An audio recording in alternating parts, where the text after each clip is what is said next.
一念心清净，处处莲花开。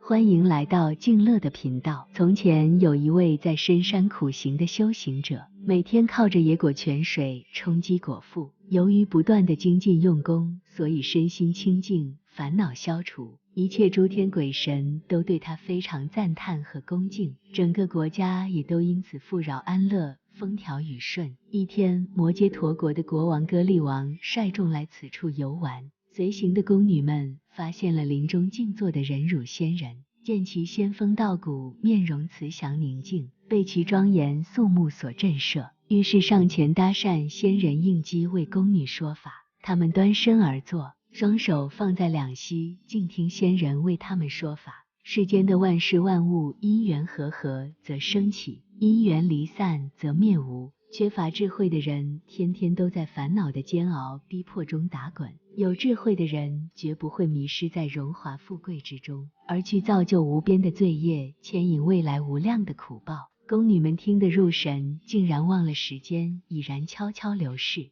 此时歌利王一觉醒来，发现所有人都不见了，四处寻找，看到一大群宫女围绕着一位年轻的修行人，恭敬专注地聆听，心中大为不悦，当下呵斥道：你是何人，竟敢勾引我歌利王的宫女？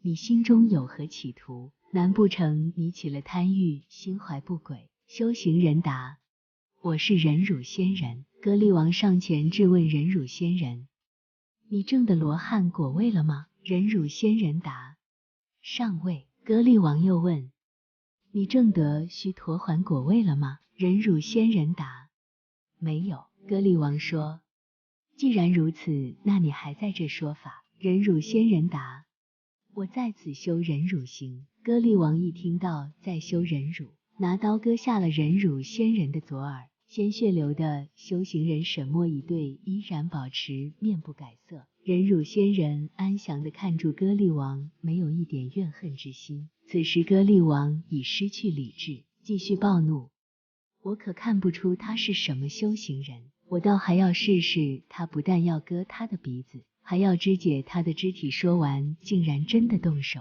宫女和大臣见此，纷纷上前劝国王住手，不要再伤害修行人。国王不但不听，反而嗔心大炽，又割下了忍辱仙人的右耳，左手右手直到节节肢解，血流如注，仙人非常痛苦。此时忍辱仙人起慈悲至观，放下一切执着，即没有受害的我，没有加害于我的人，也没有加害这件事。歌利王见仙人面容依旧安详自在，没有一点恐惧怨恨之心。这时忽然天地震动，天降大雨，又飞沙走石。天龙八部护法天神看到忍辱仙人遭受如此苦痛，众神愤慨，可以说是天怒人怨。鬼神们都想要来毁掉这个国家，以谴责国王的罪行，但忍辱仙人却劝阻着，说道：这是由于往昔无数劫中，我因不奉行佛教，残害过他，所以今日才会有这样的果报。如果今日报复冤结，就没有结束的一天啊！国王惊慌失措地请求忍辱仙人原谅。忍辱仙人说：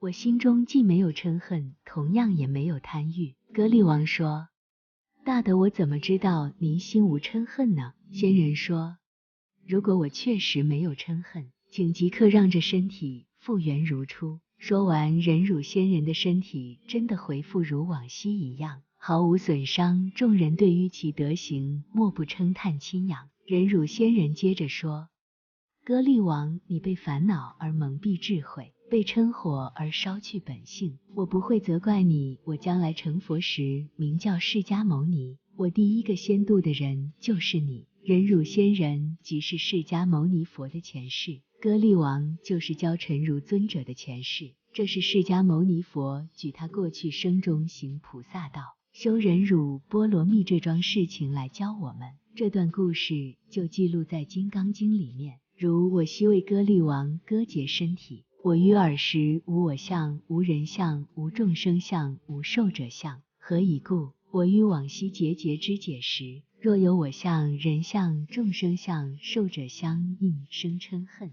佛陀在未成道前修了500世的忍辱，苦修如何对治自己的嗔恨。今天的分享就到这边，愿大家都能花开见佛，悟无生不退菩萨为伴侣。